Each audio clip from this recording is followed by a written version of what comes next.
Let's go. Game reviews.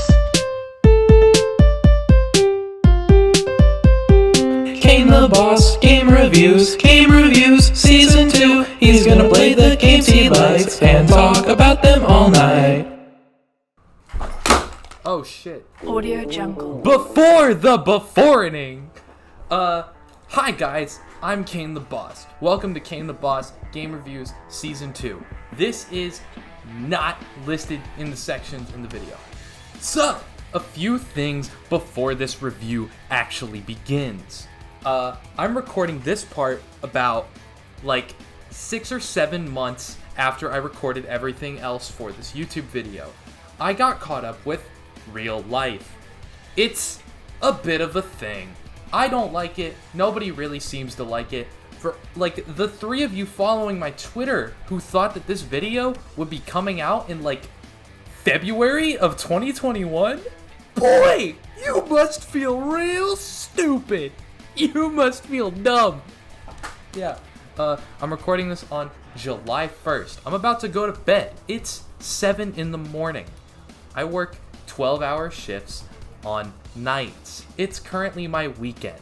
I want to get this video done because I'm tired of putting it off. Anyway, last update before everything else. Back in January, which is still after everything that I recorded most of this in December, I got a Pokemon Mystery Dungeon Time Gear tattoo. It's really cool. I even got Reddit Gold for it. Yeah. On to the review. Pokemon Mystery Dungeon Explorers of Sky is a video game developed by Chunsoft for the Nintendo dual-screen console released in North America on October 12, 2009. It was the 3rd version of the Explorers of series of Mystery Dungeon games. It came with enhanced and added-on content. It's like Pokemon Platinum to Pokemon Diamond and Pearl, if you will. For this review, I'll split the video up into 4 separate parts. Outside the game, inside the game, how art affects us, and the conclusion. I don't want to waste your time, so to preface this video, this is my favorite video game of all time. It's one of the most important games to understanding me as a person, and it's also not a game I would call a 10 out of 10. It's a unique situation I find myself in. Let's get on with this. Part 1. Outside the game.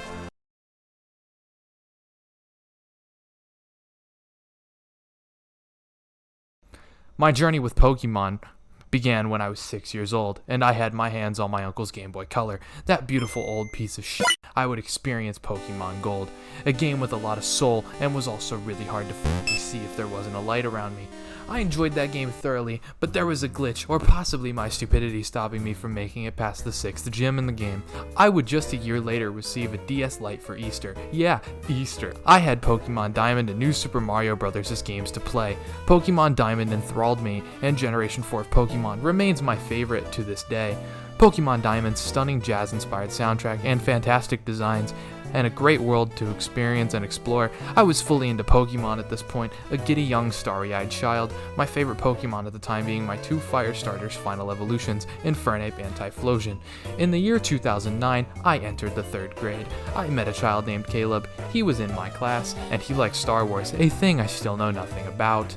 But more importantly, he liked Pokemon, and we bonded over that, among other things. Creating superheroes and villains together was another fun hobby I had with this dude. I created a superhero duo known as Fire Kid and Water Kid. Very deep, like an olden JRPG plot with my element picks, as you can see. He had invented a supervillain named the Troublemaker. I had a whole extended universe of characters inside of my Diary of a Wimpy Kid do-it-yourself comic. I just said comic. Okay, let's back it up. I had a whole extended universe of characters inside my Diary of a Wimpy Kid do-it-yourself diary. We made comic pages in class of these characters' escapades all the time. We both really liked Pop Tropica too. For those of you that don't know, Pop Tropica is a children's game. It was the bomb back in middle school. For those of you that didn't play, new player. We had both started seeing trailers for Pokemon Mystery Dungeon Explorers of Sky. It looked really, and I cannot stress this enough, really cool. happens. One day you open your eyes and find yourself on a strange beach. Even stranger is that you've been turned into a Pokemon. A story where you get turned into a Pokemon and have to save the world? To any 8-year-old, I feel this would be peak fantasy. I asked my mother if I could get the game for Christmas. She said she would. Last year, I was wrought with the news that Santa wasn't real, so I could straight up ask my mother for about any video game now without worrying about the wrath of God, aka Santa Claus. I just had to do good in school, which, being a 3rd grader who was competent with math, was quite an easy task.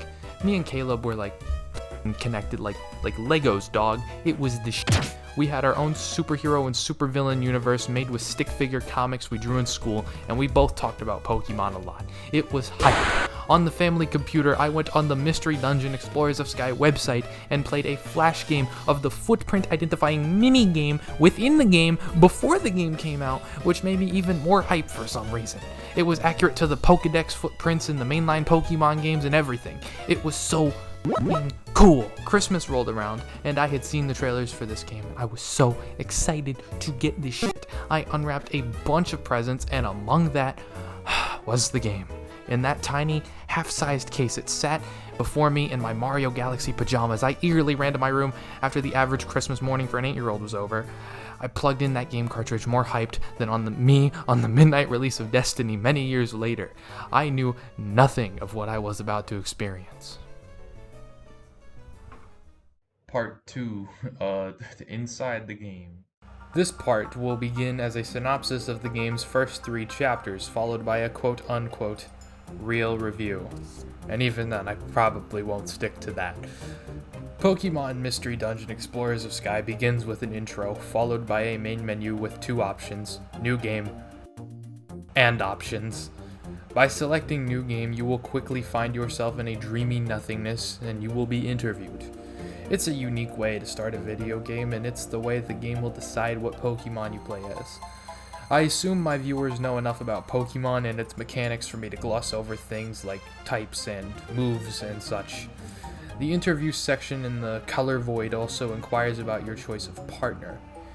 The game begins with pixel and DS compressed lighting magic depicting a storm and a short interaction betwixt 2 unknown characters. A Chapter 1 screen is revealed, and you can immediately interpret this as a sign the game will be in chapters, believe it or not.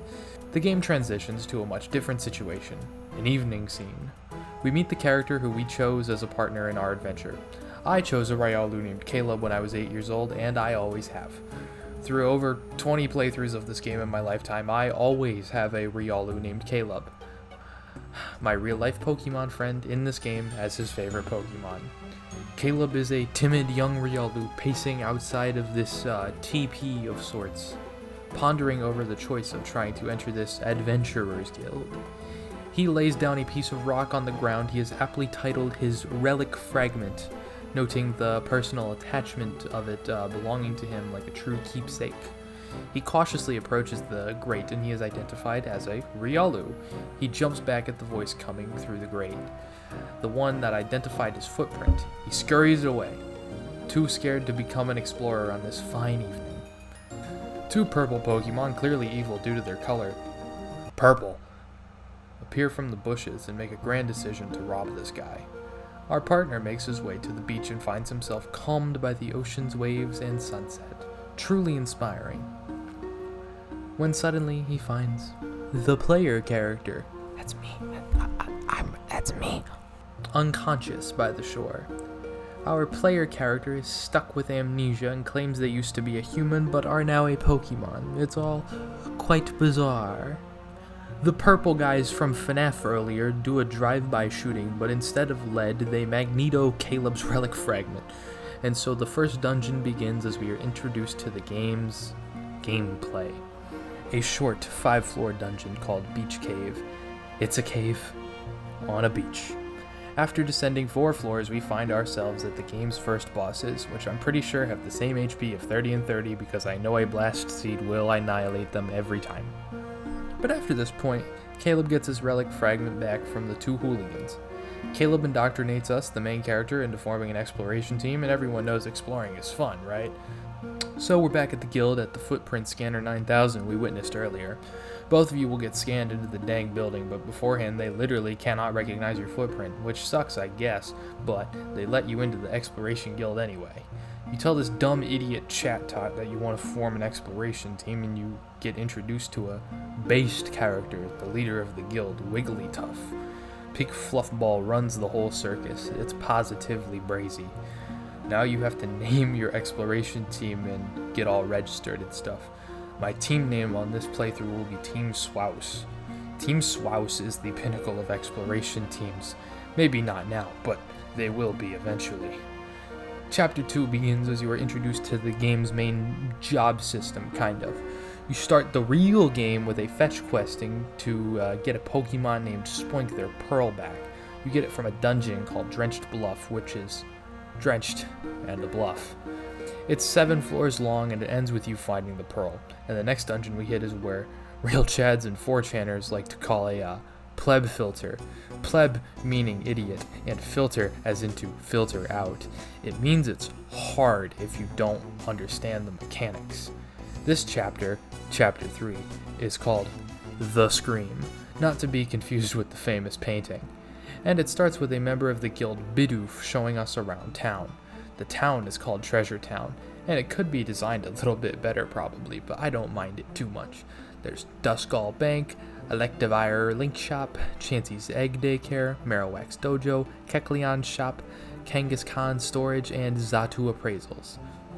The important one to remember for now is Kecleon's Shop, because 2 bozos, Meryl and Azurill, are buying apples from there when you show up, and Azurill bumps into you on his way out. What an idiot! But casually, you continue for about the length of 1.24 seconds, and then you start to get dizzy. You hear someone scream for help. That can't be good, but you ignore it until the next screen over, in which you run into the brothers, Azurill and Meryl, again, hanging out with a yellow elephant jackass named Drowsy. He promises them he found an item special to Azurill on Mount Bristle. Drowsy bumps into you on his way out. You have yet another dizzy spell. This time it's Drowsy forcing Azurill to do something bad, and Azurill not wanting to do that thing. Use your imagination. And you tell Caleb, and he proceeds to not care. Later on, about 30 seconds later, you see this fucker on the Guild's Outlaw notice board. If you hate cops, buddy, let me tell you, you might not like this game. Leave now. I am kidding. But you do stop criminals, and you proceed to go after Drowsy and dropkick him like Kazuma from Konosuba would promise to do to a woman because of true gender equality. Now that we got that shit out of the way, that introduces us to the main job system the game has. Taking missions from the Job and Outlaw notice boards. Yes, a video game where you sign up for fetch quests. The plot continues after a few in-game days of doing jobs and shit. You'll get plenty of days every plot event in the beginning to go and do some jobs to grind up if you so please. You can rank up in this game and get cool rewards for hitting new ranks, and when you get to certain points in the plot, you'll unlock special episodes. We'll talk about those doodads later. Caleb explains quite unintelligibly about time gears, these things that control the flow of time hidden in remote locations around the world, and how not even evil Pokemon would steal them, because stealing them would cause time to stop in that area. First off, Caleb, ever heard of the Manhattan Project? People will do anything for world domination or to win a war, I tell you what.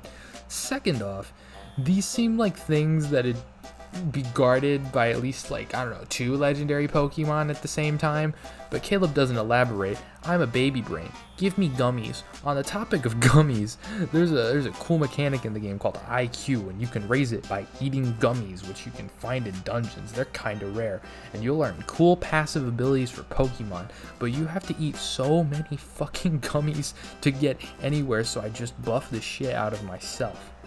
One thing unique to explorers of Sky is this place called Spinda's Cafe, where you can mix drinks and make martinis, gummy smoothies, and these can sometimes get you dummy fucking stat bonuses. It's cray-cray. So eventually, some point later in the story, the dickweed purple Pokemans come back, but they have the fart Pokemon that farts on people, and that's their leader. They manage to be comically evil and still join the guild you're a part of. They will, from this point forward, continue to attempt to fuck over Team Swouse, and that's kinda sus. The game's soundtrack really shines the whole way through in every way a MIDI can. So many songs are in odd time signatures and feature fantastically sticky and beautiful melodies. And this game did the lay motif thing before fucking Homestuck and Undertale ever got their grimy mitts on it. I'll be sure to showcase it through many parts of the review. Waterfall Cave is a real standout in how dreamy it manages to be, but also eerie.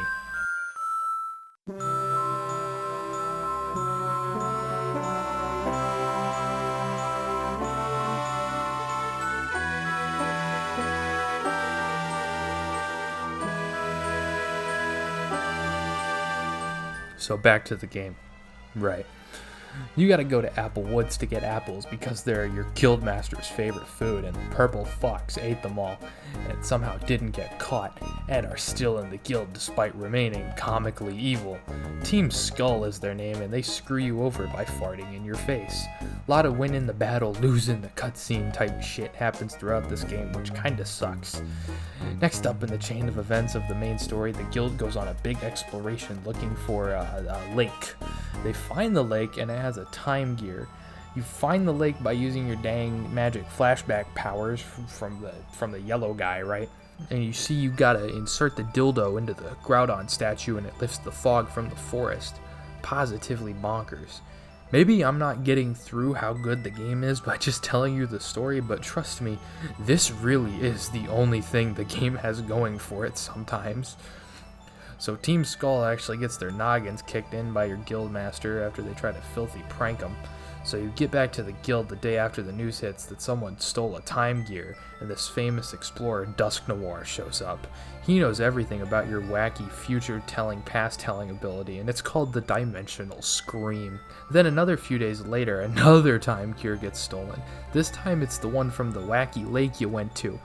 But now we know the criminal's identity, and everyone is off to hunt for the time gears and this evil villain trying to stop time around the world named Grovile. So the next 3 dungeons revolve around capturing this green goblin thief. Christ, should it be better for me to freestyle for a bit? Probably. I know this shit by heart. I'm gonna do that for a bit. So, eventually, you manage to capture Grovile by kind of setting it up that he gets caught in the act, right? And then they got him all tied up and stuff, and they got him in the town center looking like a dog who bit somebody, did something wrong, and then Dusk Noir comes out and he's like, hello everybody, I'm Dusk Noir, and I'm here to say that Grovile's done some bad things, and I'm actually a Pokemon from the future. I had to tell all of you that. And the reason Grovile is an evil Pokemon from the future, and he's trying to stop time, and he's a bad guy. Thank you all for helping me catch him. I'm going to take him back to the future with my purple Despicable Me minion buddies, and we're just gonna shove them in this portal, and thank you all for coming today. And then he continues his speech, and he's like, oh yes, of course, I need to see 2 special little boys. I don't know why I'm making them sound like Santa Claus. And he calls up Tristan and Caleb. That's me and Caleb, and they walk up to Dusk Noir, and they're like, "Oh, hey, Mr. Dusk Noir, thank you for all you've done. You know, we worked really hard all together. It's time for us to say goodbye, though." And he's like, "Oh, now's no time for goodbyes." And so he pulls you in, yanks you into the portal with Grovile. They already kicked him in like a fucking like a wet sausage earlier, and you're like, you wake up in like a jail cell, and everything's like black and white. Not Pokemon black and white, but just black and white. You know what I mean? And and so you look for a way out, and there isn't one because there's giant metal bars. I mean, it could be a Henry Stickmin escaped a prison situation here, but I don't think either of these Pokemans are too clever for that. So they just wait until they get dragged out, and then Dust Noir's just like, okay, we got you tied up on this rope here, and you're like all tied to pillars in the dark. Like you don't know it at first.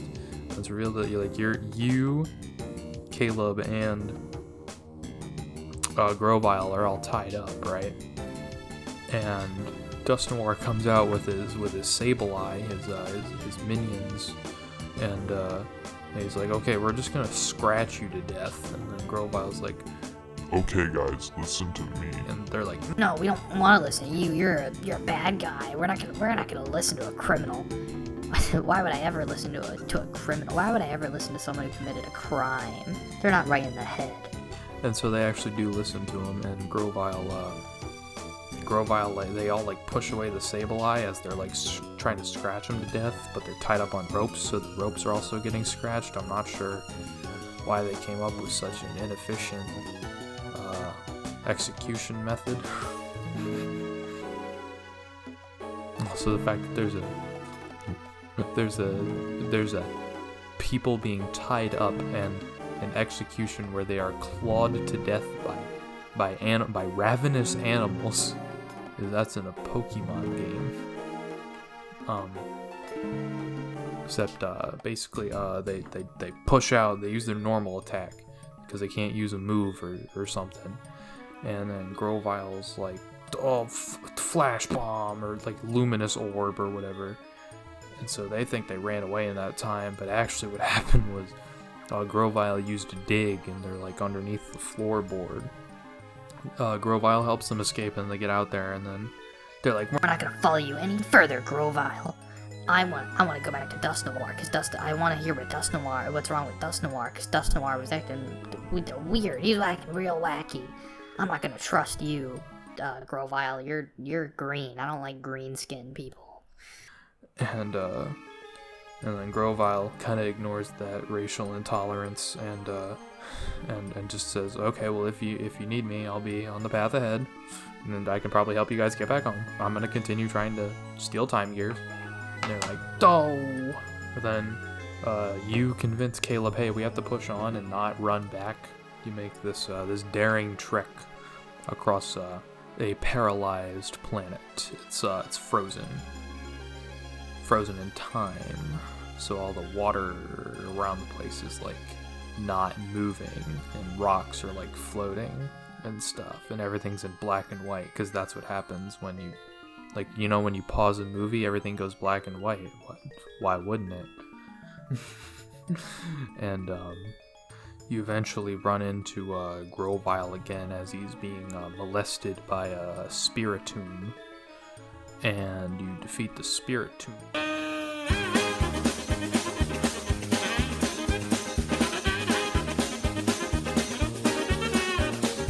And he like runs away, and Grovile's like, "Oh, thank you guys for saving me. I can get you to this forest. We can time travel." And we meet a hot little PYT named Pink Celebi, and she's like the only character they bothered to give a blushing sprite to, that is hidden in about 2 lines of dialogue in the entire game. I kind of wish these characters were a bit more developed, but also the game had to be rated E10, and I don't think Pokemon sex is something they want to show to anyone. Celebi knows how to time travel, and so they use that, and so she opens like a time gate, or gate of time, and like Dust Noir and Primal Dialga's there. I don't even think I brought up Primal Dialga. Primal Dialga is like the bad guy, right? He's like, because the time is frozen, he's like became evil and like primal and stuff. Like, you know, Primal Groudon, Primal Kyogre, they just ripped that off. Like I'm talking like Omega Ruby and Alpha Sapphire ripped off this game. Yeah, so Primal Dialga is like raw, time has to stay stopped. I don't like it. And Celebi and you and Grovile, they like escape. They use like a time trick. They like snap and like travel a few seconds back or whatever, and then like run forward towards it because they know they're not gonna win against Dialga. And so they get back to town, and they're like, we gotta hide because fugitives or something now, and also we don't want Dust Noir to come back and catch us. Hey there, buddy. Enjoying the review? Why don't you go grab yourself like a glass of orange juice or something? Take a little break. It's really safe to take a break, I promise. For this intermission, I will be playing my Pokemon Mystery Dungeon Explorers of Sky review I made when I was 16. This is the best fucking game on the DS, and if you disagree, you're a little fucking bitch. So eventually you get to a point where you get all the time gears, and it's pretty swag, awesome sauce, other adjectives, descriptors of things that are cool. Basically, at a certain point, you finally actually tell everybody, hey, we're back, and Dust Noir is actually evil, and they don't exactly believe you at first, and then they do believe you, except Chatot definitely did not believe you, and he was like, I was just testing you. Chatot actually reminds me of my boss at work, or one of them, and yeah. And so, basically, you find out the secret to Caleb's relic fragment. His relic fragment, actually, the pattern on it was seen at this place called Brine Cave, and then you can use that to summon Lapras, and Lapras will take you to where Temporal Tower is at to take the fucking time gears and then stop time from freezing. Pretty simple, easy mission. Me, Caleb, and Grovyle all go through Brine Cave, run into Team Skull again, but they got their ass whooped and were trying to steal your treasure, but then they're like, you save them, and they're like, why did you save us? And we're like, and you're like, oh, because we're good people, man, we're just good people. And so Team Skull kind of has their change of heart, although I don't really think they show up again. Maybe they just die. I don't know. Game theory, they just die. Yeah, so Lapras flies you through the seas of time, which is also the name of a really, really, really good song that plays during that exact moment.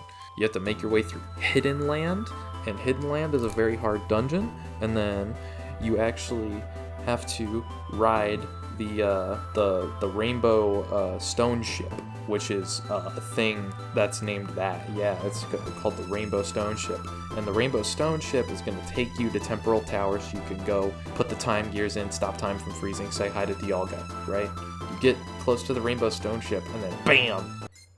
Dust Noir is back, and Dust Noir is like, okay guys, that's it, I'm done, we're done. He's like ready to go full RoboCop on your ass. So basically, he surrounds his purple minions around you, and then he's like, okay, time is up. Alright, Pinhead, your time is up. And you whoop his ass, because of course you do, you're the hero. And then he actually grabs Grovyle, and then Grovile's like, and it's like a cool anime fight, and then Grovyle is like, alright, I'm you guys go on without me. And then he pushes them back into the future. Some point along the way, your main character also finds out that when you fix you stop time from stopping, you're actually going to disappear from existence and stuff. Really, really terrifying. You just don't tell Caleb that. You leave that part. You leave that part out, because you got a mission to do. So you ride the Rainbow Stone Ship, the Temporal Tower. Final chapter, the last adventure. Oh boy. And then you make your way through Temporal Tower. Temporal Tower is a pretty hard dungeon. It's got 30 or so floors, I think, and it's got a little midway point. It's pretty good for a final dungeon, I'd say. Music is super banging. You make your way up, and it's like, okay, cool, Dialga's not here. Let's go place these time gears in. And he's like, Dialga is already primal, and he's like, no, you will not do that. You dumb idiot. No. And then you're like, well, guess we gotta beat up Dialga. And so, you get Roar of Time and have to reset the game about 16 times, and then you'll be good. So during the fight with Dialga, you actually have the best song for a final boss fight in a video game playing. It's called Dialga's Fight to the Finish. It's got this cool fucking MIDI flute, and it's literally the most hype shit of all time.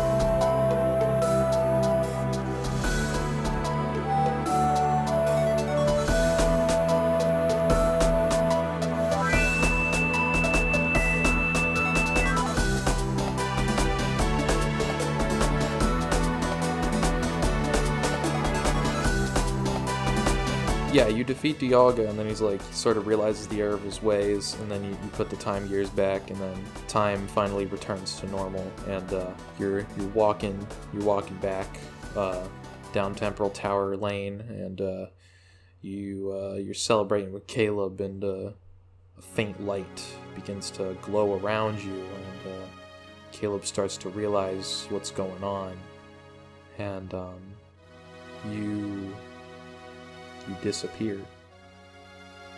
You're gone. And Caleb kind of falls apart, but he has to get home. He has to let everybody know what happened, and he does that.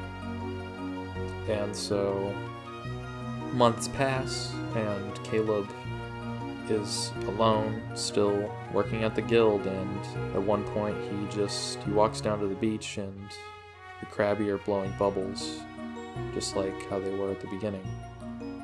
And he starts to have like a moment. And Bidoof comes around and he's like, "Hey Caleb, what's up?" And then Caleb is like, Nothing. I'm fine. And he falls into Bidoof's arms. And he's just bawling his eyes out. And then the credits roll. Or it might be the other way. I don't know. I think you reappear. Dialga's like, lol, I'll bring him back just for funsies. Yeah, you reappear. And then I think the credits roll. Or it might be the other way around. I don't remember. Part 2, Act 2. My thoughts scurry to put into words how I felt about this ending as a kid and even now. Something so visceral and hard-hitting in a Pokemon game, it was genius, I say. The story led up to it so well, and it brings me to my favorite sort of fictional trope that I'll dedicate part of this review to. The idea of self-sacrifice in its greatest form, to give your own life to save other lives. It's such a simple thing, and everyone can relate in some way to the trope. You have best friends you would take a bullet for, or family members you would protect with your life. And in fiction, I guess it resonates with me just so much. A lot of my favorite pieces of media contain it and do it differently. Spoilers for the anime Madoka Magica ahead. So my favorite anime of all time is Madoka Magica, and that show ends with Madoka wishing to basically become a higher being and erase these witches of evil and horror that exist in the anime's world. And the way the plot goes is that these magical girls, when they die and their little soul lantern thing starts to go out, they turn into a witch. And it's beautifully animated, Madoka traveling through space and time to let these magical girls die peacefully and not become the monsters that terrorize the show's characters through its run. But by doing all this, Madoka ceases to exist. She becomes more of this cosmic idea of good, and a universe is basically created where she never existed at all. She stopped all the evil in the world with her body being the sole inhibitor of all that evil. She gave her life to save the world. Self-sacrifice. And in this game, you, the main character, save the world and its future, and delete yourself in the process. And you can see the ripples of good you left on people, especially your partner Pokemon, who goes back to where you first met and cries and falls over into someone's arms because they miss you so much. And it almost feels like they can't go on without you because you were intertwined. The greatest of friends and allies. The one who gave them the courage to become who they are today.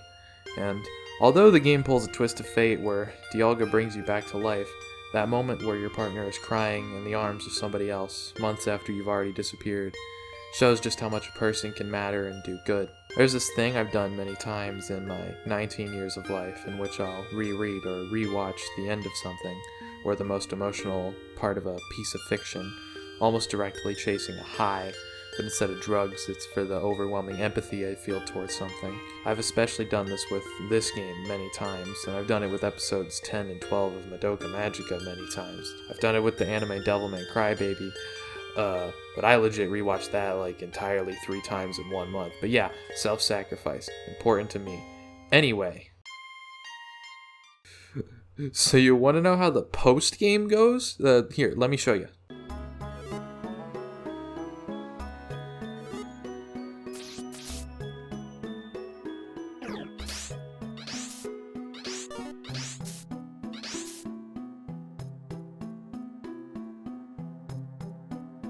Okay, so this game's difficulty just skyrockets literally right after you get glowy lighted back to life. This is where I can probably riff off of Action Button and give you the bottom line. Pokemon Mystery Dungeon Explorers of Sky is a puzzle game. I had about 5 save states trying to beat the dumb guild graduation quest that happens right after the fucking credits are over. This game kind of turns into like the hardest damn roguelike of all time after the ending. There's an assload of content to explore, however, and basically an entire other game's worth of content here is here to explore. And there's like 5 special episodes that give backstory to other characters in the game, even including what happened to Grovyle after he pushed Dust Noir into the portal. Exclusive to Explorers of Sky are those 5 episodes and also Sky Peak. Sky Peak is this 10-stage dungeon mountain, and it's pretty cool, but what's coolest of all is that it unlocks the Sky Jukebox for you in the main menu. The Sky Jukebox is hyper-pog, because it lets you listen to any song from the game, and as a kid I always used this shit often, because I love this game's OST. I really would have had this review done way easier if I wasn't such a piss baby taking breaks every time Fury Attack at full health ended a 20-floor run. This game's wealth of bonus content also includes being able to recruit basically every goddamn legendary Pokemon. You can get special dungeons after you save the Scizor guy from being frozen in ice for the past like 2 centuries. Yeah, almost every story bit minus fighting the Regis in the game is freaking awesome sauce. The Regigigas dungeon is fucking stupid. The end of the post-game comes up when you start having nightmares telling you that you shouldn't exist, and you end up hunting down Darkrai, who's causing the nightmares. It's a pretty easy fight, all things considered, walking in with like 12 Reviver Seeds and losing 7 in a monster house the floor before you get to the boss. The real endgame here is beating all these way too fucking hard post-game dungeons like Destiny Tower and Zero Isle, where the floor count gives you a heart attack, and the thought of even losing 70 floors in makes your hands tremble. You can try your hand at recruiting every legendary, a lot of which have their own little dungeon that you fight them at the end at. But for real, do you know how many times I had to reset this game on Spatial Rift alone? 7! 7 game overs! This game is hard. Back to beating Darkrai. It turns out he was the real villain after all, and his plot was to bring darkness to the entire world. But you really put a gosh darn Campbell's chunky soup can under his fucking wagon tire. I actually didn't write anything here about the extra special episodes, and it's like 7 months after I beat this game now. I'm not gonna write more. If you want to play the special episodes and play this game, just go play them. They're really good, especially the ones I mentioned. Part 3. How art affects us. There's a funny thing about Caleb, my childhood friend, that I have willingly neglected to mention until now. You may have suspected this already, but I no longer know Caleb. In fact, he moved away from my town when I was halfway through the 4th grade. We exchanged letters on one occasion. I never had a phone number to call, just an address in another state. His letter mentioned being interested in Beyblade. I mentioned still being into Pokemon and getting into Homestar Runner and Dragon Ball Z. He never responded to my letter back, and I cannot be sure if he ever received it at all. So, why do I always name my partner Pokemon in this game Caleb, after a person I haven't interacted with in over 10 years? Perhaps I'm chasing the emotions 9-year-old me felt beating this game and the ending to its main story making me cry. And I would be unable to share this emotional attachment to the ending if I changed the name of my partner Pokemon. It's a dilemma. I remember Caleb's last name and could probably find him on Facebook or somewhere and message him telling him about this review or how my life has gone since I was 9 years old, but that just feels kind of creepy and scary to me. I'm so mentally attached to the story of a Pokemon game twisted to my own name and an old friend's that I play it almost the same way every time. I'm always a different Pokemon. Caleb is always a Riolu. I'm always changing, while my memory of one person I had a limited interaction with never does. I'll never know if his favorite Pokemon changed as he grew up.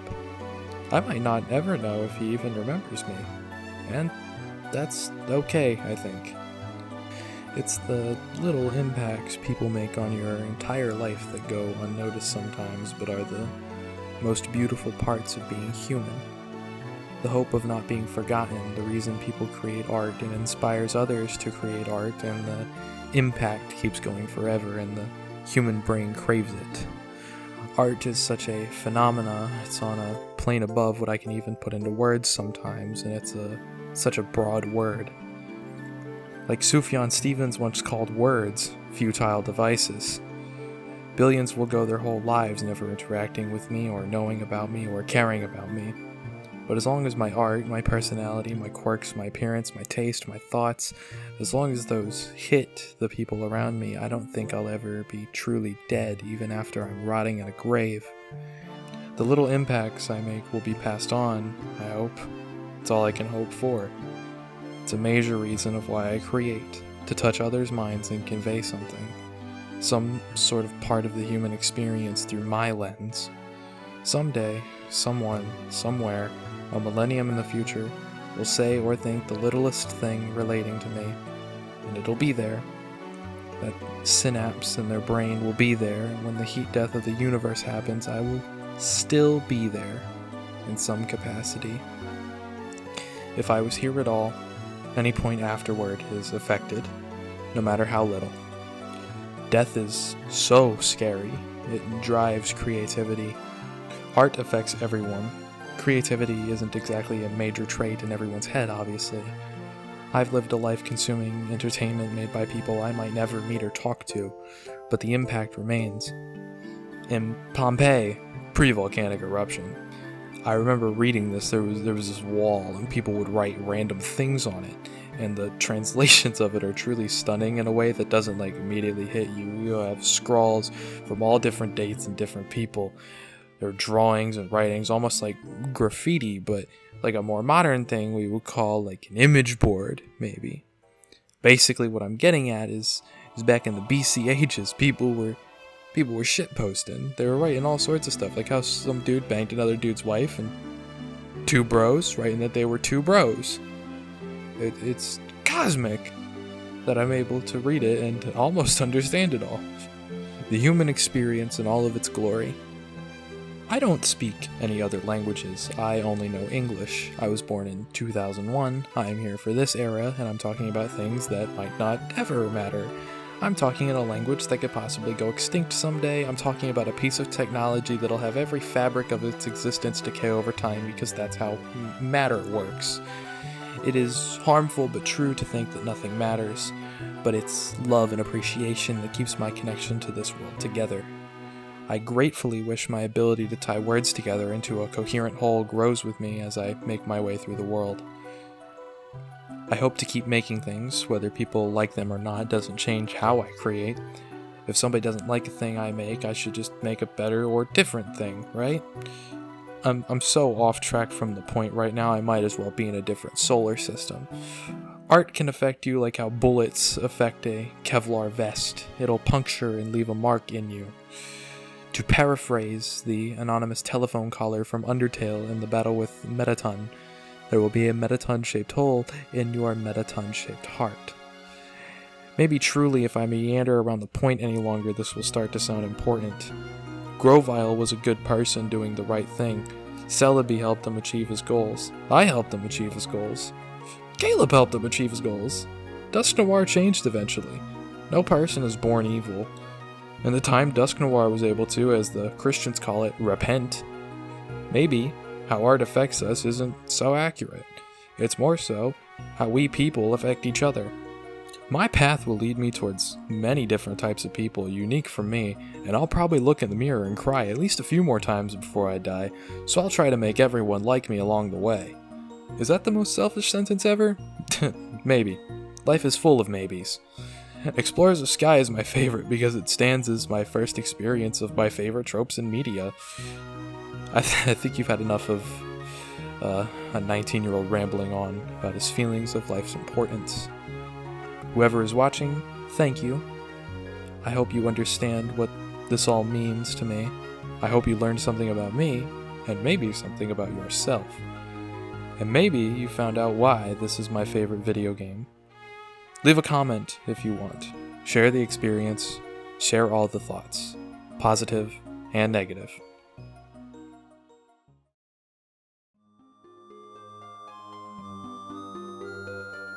Part 4. The conclusion. The struggle of making this video will probably not be worth the amount of people that see it. This is a video I needed to make someday. It's a good thing I'm getting it out of the way now. And what a great start to Kane the Boss Game Reviews Season 2, am I right? Try not to fear death, friends.